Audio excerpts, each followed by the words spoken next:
नमस्कार, मैं हूं संजय शर्मा। आप देख रहे हैं 4 PM यूपी। योगी जी ने सोचा नहीं था कि नृपेंद्र मिश्रा इतना बड़ा हुनर दिखा देंगे। गरीबों के घर पे बुलडोजर चला दो, जेल भेज दो, अलग बात है, लेकिन मास्टरमाइंड कौन है? भगवान राम के चंदे को चुराने में भी शर्म नहीं आई किसी को। अभय द्विवेदी जी से मैंने कहा कि ये जो पिछड़ों का नाम बार बार टीवी चैनल टिन्नू यादव, ये नृपेंद्र मिश्रा गिरफ्तार हो, इसकी एक मुहिम क्यों नहीं चलाई जाती? राजनीति के तमाम बिंदुओं पर बहुत रोचक बातचीत है, आप सुनेंगे तो अच्छा लगेगा। चलते हैं अभय द्विवेदी जी के पास। 4 PM न्यूज नेटवर्क में बहुत बहुत स्वागत है अभय द्विवेदी जी आपका। चंदा चोरों के मामले में एक नया ख्याल आया मेरे को आज। ख्याल ये आया कि मीडिया वाले सबसे ज्यादा टुन्नू यादव के पीछे पड़े हुए थे। और टुन्नू यादव ऐसा लग रहा था पिक्चर का हीरो टुन्नू यादव। फिर मैंने देखा जो बाकी नाम है वो सारे के सारे ऊंची जातियों के हैं। कोई पंडित जी हैं, कोई बंसल जी हैं। तो ये जो माल कमाते हैं ये तो ऊंची जाति के लोग होते हैं। और जब नंबर आता है तो पिछड़ी जाति का एक आदमी सामने आ जाता है कि उसको बकरा बना दो, क्योंकि मीडिया में आमतौर पे ऊंची जाति और उसमें भी ब्राह्मण, हमारे आपके बिरादरी, हम दोनों ब्राह्मण हैं, इनका प्रभुत्व है। तो ये जानबूझ के हम लोग क्या बकरा ढूंढ लेते हैं, टुन्नू यादव मिल गया। दूसरी बात, हमेशा हम कहते रहे हैं, आपके संग भी कई बार कहा कि भाई मंदिर का मुख्य पुजारी कोई दलित क्यों नहीं बना देते, कोई कोई पिछड़ा जाति क्यों? नृपेंद्र मिश्रा। कार सेवकों पे गोली चलवाए वो भी नृपेंद्र मिश्रा, माल कमाए वो भी नृपेंद्र मिश्रा, माल कमाए वो चंपत राय। तो ये सब क्यों होता है? इसके पीछे कारण क्या है? ऊंची जातियों को माल कमाने में भी कोई एक्सपर्टाइजेशन होता है, उनकी विशेषज्ञता होती है। देखिए, मैंने centre for the study of developing societies, जिसका हिंदी में नाम था विकासशील समाज अध्ययन पीठ, उसमें 20 साल काम किया है। तो उसके एक बड़े विश्वविख्यात विद्वान हैं प्रोफेसर आशीष नंदी, जिनको आशीष दा ना कहकर हम लोग बुलाते हैं। उनकी एक बहुत मशहूर किताब है इंटीमेट एनिमी, इसका मैंने हिंदी में अनुवाद भी किया है। इस अनुवाद का शीर्षक है जिगरी दुश्मन। जिगरी दोस्त होता है, लेकिन उसका शीर्षक है जिगरी दुश्मन। तो आशीष नंदी ये कहते थे, उनकी ये थीसिस थी कि जब ब्राह्मण या ठाकुर या बनिए भ्रष्टाचार करते हैं तो उसकी तरफ पहले तो लोगों का ध्यान नहीं जाता, और ध्यान जाता भी है तो वो लोग पतली गली ढूंढ लेते हैं और निकल लेते हैं उसमें से।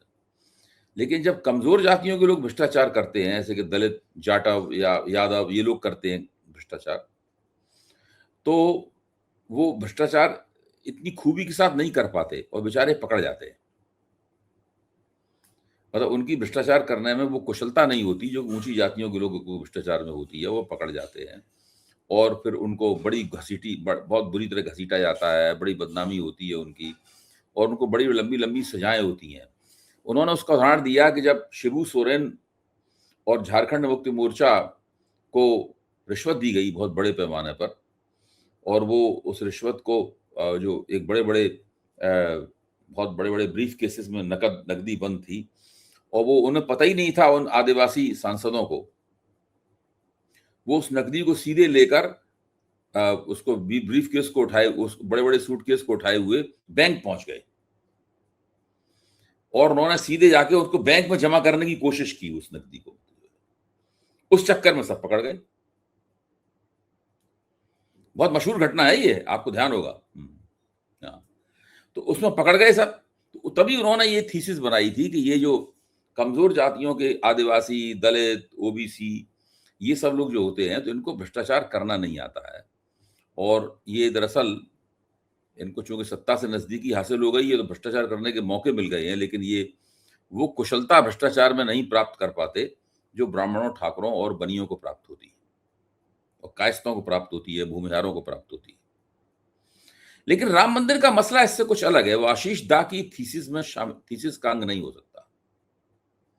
राम मंदिर के मसले में आप टिन्नू यादव को इसलिए मत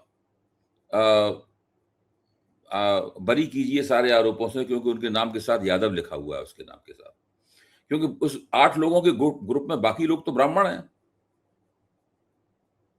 जो जेल में टिन्नू यादव के साथ भेजे गए ब्राह्मण। ये सही बात है कि अयोध्या में कुछ ऐसे लोग हैं जो ये मांग कर रहे हैं कि टिन्नू यादव को फांसी दे देनी चाहिए और बाकी लोगों को रिहा कर देना चाहिए।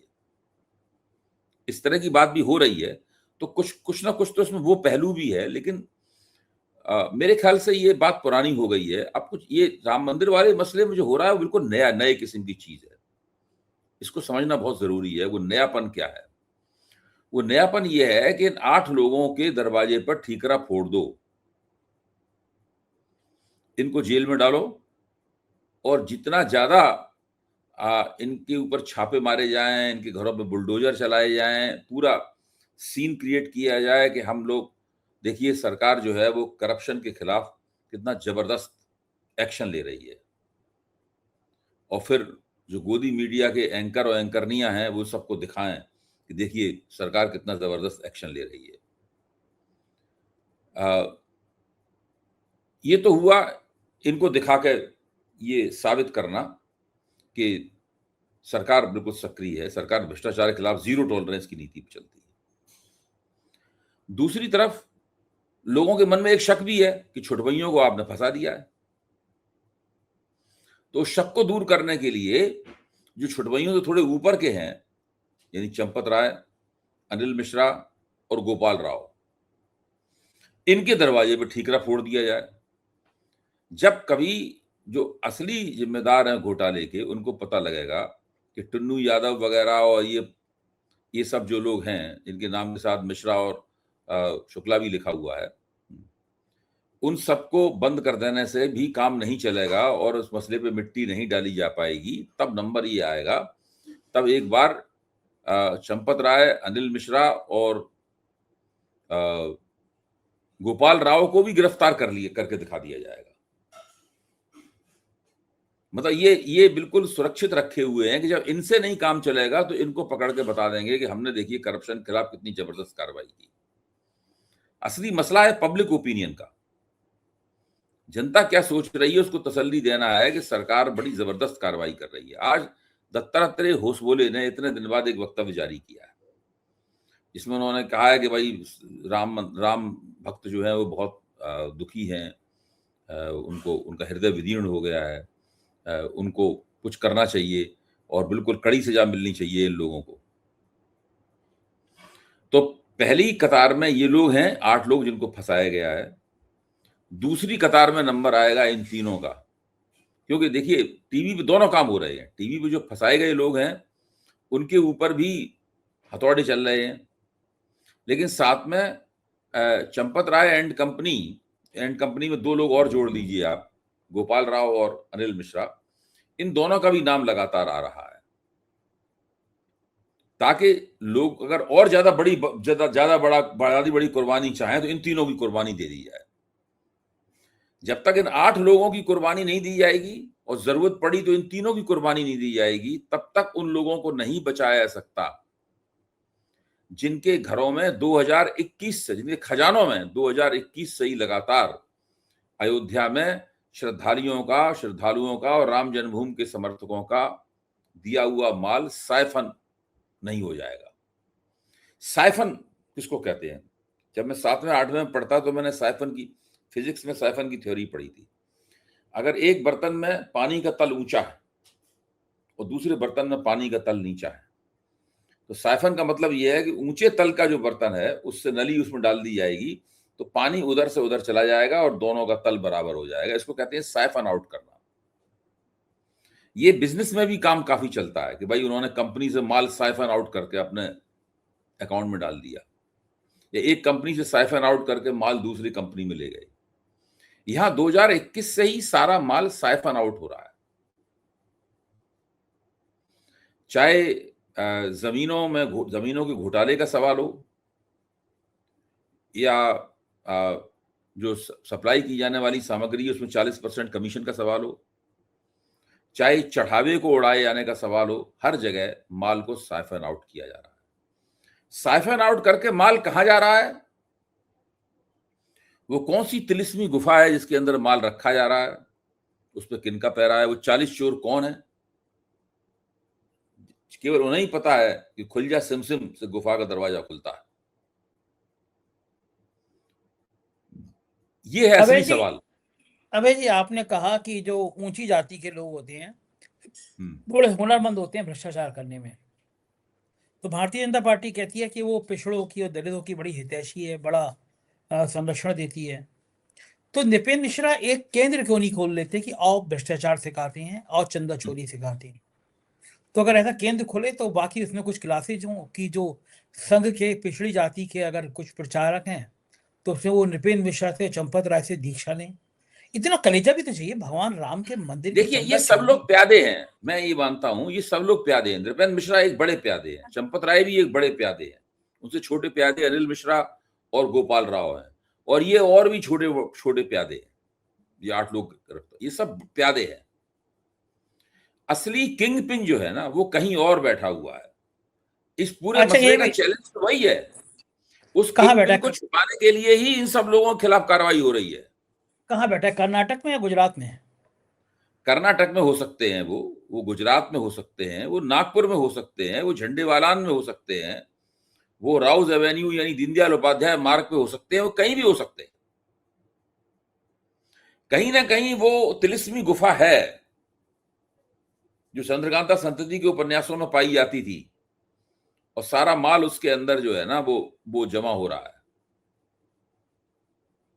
मैं तो अली लगातार बाबा, जितना भी बोल रहा हूं इसी बात पे बोल रहा हूं। तो ये अली बाबा और 40 चोर वाली कहानी है। देखिए ये सब मुहावरे हैं, पुरानी कथाएं हैं, बचपन में हमने पढ़ी थी, इनके जरिए हम अपनी बात को लोकप्रिय तरीके से कहते हैं।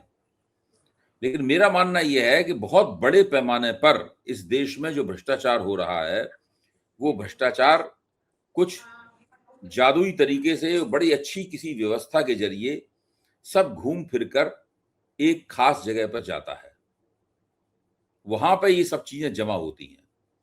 उसमें जगह पे ले जाने वाले लोग भी बीच में थोड़ा बहुत ले लेते हैं उसके अंदर से, लेकिन वो बहुत मामूली रकम है।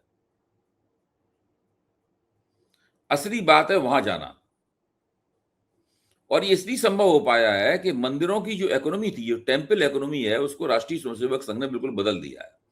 पहले क्या होता था कि मंदिरों में नैवेद्यम नैवेद्यम यानी पत्रम पुष्पम और खाद्य पदार्थ और कुछ थोड़ी सी नकदी ले जाने का चलन था। सब लोग थोड़ी, कोई पूड़ी ले जाता था, कोई फल ले जाता था, कोई लड्डू ले जाता था, कोई पेड़े ले जाता था, कोई बूंदी ले जाता था, है कोई फूलों, उसमें पत्रों में रखे हुए फूल ले जाता था, हरे पत्तों में रखे हुए। और ये मंदिर के बाहर ही सब चीजें मिल जाती थी, वहां दुकानें लगी होती थी, मिल जाती थी। आपको राम मंदिर के बाहर ही चीजें नहीं मिलेंगी, क्योंकि राम मंदिर में ये चीजें ले जाना मना है। राम मंदिर में केवल आप एक चीज का चढ़ावा कर सकते हैं, वो है नकद, रोकड़ा, भगवान भी कैश। कैश पसंद करते हैं, भगवान भी कैश हाँ, पसंद करते हैं। राष्ट्रीय स्वयंसेवक संघ के भगवान कैश पसंद करते हैं। गोल्ड भी, अगर जो पहना है वो भगवान जी को हमारे पहना है। हमारे और आपके भगवान जो पहले जमाने के थे वो फल फलहरी भी सब पसंद करते थे, वो यहाँ लड्डू पेड़े यहाँ भी पसंद करते थे, यहाँ बूंदी भी पसंद करते थे, बेसन के लड्डू यहाँ हनुमान जी को कैश, हम यहाँ लोग कैश है, खिलाते थे, वो भी पसंद करते थे। यहाँ यहाँ कैश पे है भैया। मामला सिर्फ कैश पसंद करते हैं। देखिए राम नाम गुजराती मॉडल जपना। है ये, गुजराती मॉडल है ये। सोमनाथ के मंदिर में सिर्फ कैश जमा होता है, कैश डाला जाता है। यहां भी सब कैश जमा होता है। कैश का मतलब है कोई झंझट नहीं है, कौन चढ़ाए गए, कोई लड्डुओं को बेचेगा, उससे क्या कैश होगा, वो तो गंदगी फैलाएंगे, बिखरेंगे, झाड़ू पे चले जाएंगे वो लोग, ये बाद में राम, भिखारियों के पास जाएंगे। यहां पे क्या है, सॉलिड कैश जमा हो रहा है। 44 दान की पेटियां हैं, उनको दिन में 2-2 3-3 बार खाली किया जाता है, फिर उनको बोरों में भरा जाता है, फिर उन पेटियों को या तो कर्नाटक ले आया जाता है, या नागपुर ले आया जाता है, या झंडेवालान ले आया जाता है, या दीनदयाल उपाध्याय मार्ग ले आया जाता है। मुझे केवल ये 4 एड्रेस पता है। अब इन 4 एड्रेसों के अलावा भी कुछ और एड्रेस हो सकते हैं, वो मुझे नहीं पता, लेकिन कम अबे से कम जी, मुझे 4 अबे एड्रेस अबे पता है कि अबे जी, अबे जी, अगर आप इसी तरह मुखर होके बोलते रहे तो आपको हम्म। 2 एड्रेस और याद हो जाएंगे, एक इनकम टैक्स का और एक ईडी का। अब देखिए ऐसा है कि जो होना होगा वो तो होगा, लेकिन अब आपने सवाल पूछ दिया है तो मैं जवाब तो दूंगा। और आप ये मत ये बात तो समझिए सवाल पूछने वाले आप हैं, आप भी नहीं बचेंगे, आपको भी हाँ, एड्रेस ये बात दोनों भी याद सही रखना चाहिए। है। ये बात भी सही है। तो फिर ये है, कैश छड़ाओ फिर राम नाम जपना, पराया माल अपना, ये गाना गाओ। सबसे मजे की बात ये आई कि विनय कटार ने बड़े जोश में कह दिया कि रात के 2 बजे प्रधानमंत्री ने मुझे फोन किया। वो बेचारे ढक्कन में लगे हुए हैं, बर्फ में लगे हुए हैं। तो ये कह के वो अपनी नंबर बढ़ाना चाह रहे थे कि रात के 2 बजे मुझे प्रधानमंत्री फोन नहीं करते किया हैं। होगा, मैं विनय हाँ, कटियार की बात किया से इनकार नहीं करता। नहीं, नहीं, किया हो, देखिए किया नहीं होगा। नहीं देखिए, विनय कटियार की इतनी हिम्मत नहीं है कि वो कह सके कि प्रधानमंत्री ने मुझे फोन हाँ, किया। हाँ, हाँ, किया, बिल्कुल देखिए किया, मैंने अगर विनय मालूम। कटियार ये झूठ बोलेंगे तो प्रधानमंत्री तो वहीं बैठे बैठे उनका सिर कलम करवा देंगे। नहीं, बात मान रहा हूँ, सिर किया, कलम का उन्होंने मतलब, ये किया, सिर कलम का मतलब वो शारीरिक रूप से सिर कलम नहीं, उनकी राजनीति पहले ही से ही खत्म पड़ा, ढक्कन बनी हुई है खत्म और पड़ा। पूरी तरह से खत्म हो जाएगी, उनकी मुंह पे टेप नहीं, लग बिल्कुल, जाएगा, बिल्कुल उन्होंने उनके कहा रिश्ते और किया भी। उनके रिश्तेदारों के स्क्रू कस दिए जाएंगे। तो गुडी बात नहीं, उन्होंने किया भी प्रधानमंत्री की, लेकिन वो देखिए बड़े जोश में कह गए। निश्चित रूप से, देखिए आप क्या समझते हैं इस मसले से प्रधानमंत्री के हृदय में बेचैनियां नहीं हो रही होंगी? देखिए जब सब कुछ ठीक चलता है तो सवेरे उठ के आराम से मोर को दाने चुगाते हैं, अपनी बिल्लियां पाली होंगी तो उनको खिलाते हैं, या प्रधानमंत्री आवास के पीछे जो एक खास तरह की उन्होंने व्यायाम भूमि बना रखी है, उस पे वो आराम से व्यायाम करते हैं, चट्टान के ऊपर लेट के अपनी पीठ सीधी करते हैं, ये सब काम करते होंगे। लेकिन अगर सोचिए कि एक ऐसा प्रकरण हो गया है जिससे पूरी आस्था डगमगा सकती है, तो लोग पूछ सकते हैं कि जो व्यक्ति खुद विष्णु भगवान का अवतार है, उसकी देखरेख में ये कैसे हो गया? इसका मतलब है विष्णु भगवान का अवतार नहीं है, झूठ बोलता है। ये भी तो मसला है ना। हाँ, लेकिन मैं जो विनय कटियार वाली बात कह रहा था अभय जी, उसमें मजेदार बात यह है कि बड़े जोश से उन्होंने कहा कि चंपत राय की, राव की गिरफ्तारी होगी, फिर चूड़ी कसी गई होगी, तो चित्रा त्रिपाठी से कह रहे मैंने तो ऐसा कुछ कहा ही नहीं। चित्रा त्रिपाठी ने बयान सुनवा दिया, एकदम पलट गए वो कि फिर फोन जो था रात के 2 बजे था, फिर वो फोन 11 बजे हो गया। विनय कटियार कह रहे नहीं, वो फोन 11 बजे आया था। किसने फोन किया होगा? विनय कटियार को डांटोगा, तुम्हारी इतनी हिम्मत हो गई कि तुमने ये कह दिया चैनल पे। खैर ये तो हम लोग नहीं कह सकते इस बात के बारे में, हम लोग इसकी प्रीवी नहीं है, मैं हम लोगों को इसके बारे में नहीं पता है। लेकिन ये निश्चित है कि कुछ ना कुछ जरूर घटित हुआ है विनय कटियार और पीएमओ के बीच में, कुछ ना कुछ जरूर घटित हुआ है, क्योंकि प्रधानमंत्री के हृदय में जो बेचैनियां होंगी, उन्होंने सोचा चलो विनय कटियार से बात कर लेते हैं। उनको कुछ ना कुछ जरूर पता होगा, पुराने नेता हैं, नरेंद्र मोदी व्यक्तिगत रूप से परिचित हैं, और जिन दिनों विनय कटियार राम जन्मभूमि आंदोलन में बहुत सक्रिय थे, उन दिनों तो प्रधानमंत्री जनरल सेक्रेटरी हुआ करते थे बीजेपी के, एक तरह से समकक्ष थे दोनों। वो भी बैकवर्ड है, वो कुर्मी है, वो जात के घांची हैं, तेली हैं, दोनों बैकवर्ड हैं। समकक्ष, समकक्ष और सीनियर तो शिवराज सिंह चौहान और वसुंधरा राजे भी होते थे, ढक्कन बन गए दोनों। देखिए ये सब छोड़ दीजिए बात, बस जब शिवराज सिंह चौहान और वसुंधरा राजे की के संदर्भ में बात होगी तो उससे जुड़ी हुई बातें भी होंगी। अभी विनय कटियार, चूंकि अयोध्या आंदोलन का सवाल है, अयोध्या आंदोलन में कभी शिवराज सिंह चौहान का नाम तो हमने सुना नहीं, ना हमने वसुंधरा राजे का नाम सुना, विनय कटियार का नाम जरूर सुना है, नरेंद्र मोदी का भी नाम सुना है। जब अच्छा, विपक्ष भी कम हमलावर नहीं है। महाराष्ट्र में उद्धव ठाकरे ने 6 तारीख से पूरा एक अभियान मंदिर चोरी पे निकालने का फैसला कर दिया। संजय राउत तो लगातार हमला कर रहे हैं। महाराष्ट्र में बकायदा रैलियां निकाली जाएंगी, चंदा चोर।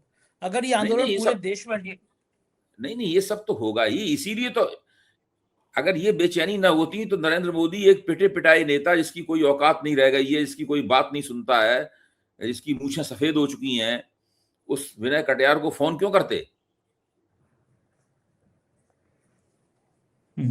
कुछ तो है। हम लोग तो अपनी हम और आप तो अपनी मूछों में कलर लगा लेते हैं।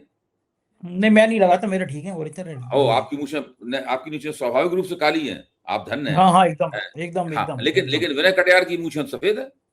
हम्म। बिल्कुल सही कह रहे हैं। उधर एक नई क्रांति हो रही है, मुझे लगता है महाराष्ट्र में एक तरफ तो ये आंदोलन कर रहे हैं, दूसरा महाराष्ट्र के जजों को जस्टिस लोहिया का पाठ पढ़ाया जाना चाहिए। ये जज भूल जा रहे हैं। एक जज ने आज एक जमानत दे दी, वो भी मुस्लिम को, और ये कहा कि उसको जिला बदर किया गया था कि वो जो है सरकार के खिलाफ नारे लगाया था। जज साहब एकदम भड़क गए कि भाई अमित शाह मुर्दाबाद कहना क्या इस देश में लोकतंत्र के लिए बहुत बुरी बात है, आप बदर, जिला बदर कर देंगे, मतलब किसी देखिए भी पॉलिटिकल ये पार्टी। पूरी मैंने खबर पढ़ी है संजय जी, ये तो बिल्कुल नजीर बन चुका है। ये ये जो जजमेंट है, ये फैसला जो है वो नजीर बन चुका है, और इस फैसले को सुनकर दूसरे जजों की भी आत्मा कोई आत्मा में थोड़ी कुलबुलाई होगी, थोड़ी कचोटी होगी। हो सकता है उससे पहले तो कोई और जज इस तरह का फैसला देते। इन और जज अगर साहब ये का सिलसिला ट्रांसफर कब हो जाएगा? अभी कल तक हो ट्रांसफर जाएगा? नहीं होगा इनका, अभी ट्रांसफर नहीं कल होगा तक इनका, अभी तुरंत ट्रांसफर होगा तो उस पर आरोप लग जाएगा, अभी थोड़े दिन बाद होगा ट्रांसफर। कुछ जांचें वांचें शुरू हो जाएंगी जज साहब की। जब ये बात पुरानी हो जाएगी तब जांच भी शुरू नहीं होगी, जब ये बात पुरानी होगी तब होगा सब ये, अभी कुछ नहीं होगा। लेकिन जज के लेकिन फैसले ने लेकिन बिल्कुल। ऐसा होता है कि जिस तरह बुराई की छूत होती है, उसी तरह अच्छाई की भी छूत होती है। अच्छाई भी संक्रामक होती है, बुराई भी संक्रामक होती है, अच्छाई भी संक्रामक होती है। इन जज साहब ने जो फैसला दिया है ये भी एक संक्रामक फैसले का काम कर सकता है, और हो सकता है कुछ युवा या कुछ तजुर्बेकार जज इससे प्रेरणा लेकर इस तरह के कुछ फैसले देने लगे। वैसे बड़ी हिम्मत की बात नहीं है, और जो टिप्पणी की है उन्होंने कि लोकतंत्र में सबको हक है कि अमित शाह को मुर्दाबाद नहीं कह सकते, संजय सिंह ने पार्लियामेंट में कह दिया तो बेचारे जेल काटा है बिना सबूत के। तो जज का ऐसा कहना बड़ी बात तो है ही है, लगता है तो है ही है कि लोग बड़े बहुत खुश बड़ी बात, सोशल। आज के जमाने में ऐसी बात कहना बहुत बड़ी बात है संजय जी, मुझे भी बहुत ताज्जुब हुआ सुनकर, लेकिन फैसला उधर उनका बहुत अच्छा, उधर फैसला उनका मणिपुर से बहुत। आज मणिपुर से मेरे पास बहुत सारे मैसेज आए, अभय जी प्रधानमंत्री मणिपुर जाने की हिम्मत नहीं कर रहे हैं सालों से, और मणिपुर फिर सुलग रहा है। एक बार गए थे क्यों नहीं 1.5 घंटे समझ, के लिए केवल। उसमें भी काले झंडे दिखा दिए थे, नौजवान ने बड़े गुस्से में आ गए थे। मणिपुर हम्म। संभाल क्यों नहीं पा रही सरकार? 22.5 लाख की आबादी वाला मणिपुर संभाल नहीं पाते, वो तो मुसलमानों को राष्ट्रीय रोजगार नहीं स्वयंसेवक संघ का देते। प्रोजेक्ट है भाई, आप लोग समझ, मैं कह चुका हूं पूर्व पीएम के मंच पे, हम लोग राष्ट्रीय स्वयंसेवक संघ को हल्के में रख के देखते हैं। सरदार पटेल और नेहरू भी उनको हल्के में रख के देखते थे।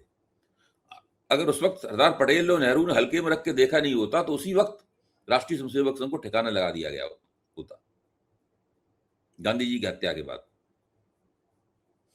देखिए मणिपुर जो है वो राष्ट्रीय स्वयंसेवक संघ का एक प्रोजेक्ट है, जो पूरे उत्तर पूर्व के लिए एक नसीहत है कि अगर आप हिंदू बहुसंख्यक के को चैलेंज करेंगे तो आपका यही हाल होगा जो वहां पे हो रहा है। क्या लग रहा है शांति कैसे आएगी कि एक राज जल रहा है, पूरी दुनिया में बदनामी हो रही है, शांति कैसे आएगी? जिस दिन बीजेपी की सरकार चाहेगी उस दिन शांति हो जाएगी, वो उसी दिन हो, बीजेपी एक जाएगी। 24 घंटे के अंदर हो जाएगी शांति, 24 घंटे के अंदर। अच्छा, मुझे एक आखिरी सवाल और बता आप दीजिए। मुझे सारे अधिकार दे दीजिए, 24 घंटे के अंदर शांति न हो जाए तो जो सजा आप तजवीज करेंगे वो मानने को तैयार हूं मैं। हाँ, मैंने वहां पे मणिपुर के चीफ जस्टिस का इंटरव्यू किया तो कह रहे थे मैं चीफ जस्टिस था, मेरे घर के सामने गोलियां चल रही थी, ये हाल था। सिद्धार्थ जी का मैंने इंटरव्यू किया था। अच्छा, एक मणिपुर के आखिरी सवाल। मणिपुर के जो तत्कालीन मुख्यमंत्री थे एन वीरेन सिंह, उनके ऊपर आरोप था वे खुद हथियार बंटवाते थे हिंसा के लिए, ये था आरोप। और अच्छा, मुझे बीजेपी ने एक उन्हें तब तक नहीं हटाया, बीजेपी ने तब तक नहीं हटाया जब तक कि भाजपा के अंदर विद्रोह की नौबत नहीं आ गई। अच्छा, मुझे एक आखिरी सवाल का जवाब दे दीजिए। अगर ये मोहन भागवत को इतनी ब्लैक कैट कमांडो नहीं दिए गए होते, संघ के आलीशान बिल्डिंग नहीं बनवाई गई होती, तो राम मंदिर के मामले में दत्तात्रेय होसबोले इतने दिन बाद बयान देते, शुरू में नहीं दे देते? क्या संघ को बदनाम करने की रणनीति बना रहे हैं देखिए ये दिल्ली मेरा वाले? मानना यह है कि राष्ट्रीय स्वयंसेवक संघ आगे चल के इस बात को सोचेगा कि इन तमाम नेताओं को ये ब्लैक कैट कमांडो की सुरक्षा नहीं लेनी चाहिए थी, और संघ को ये बड़ी बड़ी बिल्डिंगें भी नहीं स्वीकार करनी चाहिए थी। संघ जैसे पहले काम करता था, छोटे मिडिल क्लास फ्लैट्स में लेकर एक प्याले में चाय और एक कटोरी में एक ग्लूकोज का बिस्कुट रखा हुआ पार्ले का, बस वो जैसे हम जाते थे तो एक चाय दे दी गई एक प्याले में और वो एक बिस्कुट दे दिया गया, यही स्वागत सत्कार होता था संघ के तरफ। अगर संघ अपनी उस छवि को और काम करने की उस शैली पे कायम रहता तो आज संघ ज्यादा फायदे में होता, उसकी साख भी ज्यादा होती, उसके कार्यकर्ताओं में जो गिरावट आई है वो गिरावट भी नहीं आती। मेरे ख्याल से संघ की जो आने वाली पीढ़ियां होंगी वो इस पूरे सत्ताधारी जो अवधि है, इस सत्ताधारी अवधि को आलोचना की दृष्टि से वो लोग देखेंगे। बिल्कुल ठीक कह रहे हैं आसार, यही लग रहा है। बहुत बहुत शुक्रिया अभय जी, आपने मुझे समय दिया, बातचीत की, थैंक यू। ये थे अभय दुबे जी, और चंदा चोरी और विनय कटियार के झूठ का एक लंबा विस्तार से हम लोगों ने बातचीत की। चंदा चोरी संघ के माथे पर एक कलंक हो गया है। अभय जी सही कह रहे थे, मोहन भागवत को समझना चाहिए ये ब्लैक कैट कमांडो, ये संघ के 5 स्टार होटल, जगह जगह राज्यों में एक भैया जी के संग खड़े होने वाले भूमाफिया, उत्तर प्रदेश में एक साहिब साहब सबको असहाय कर गए भैया जी का नाम लेकर, इस तरह के तमाम लोग कहीं ना कहीं से पैदा हो जाते हैं, जो भैया जी यानी बीजेपी के संगठन मंत्री के दाएं बाएं रहते हैं। क्या मैं सही कह रहा हूँ या गलत कह रहा हूँ बताइएगा जरूर। चैनल को सब्सक्राइब कीजिएगा। शुक्रिया, थैंक यू।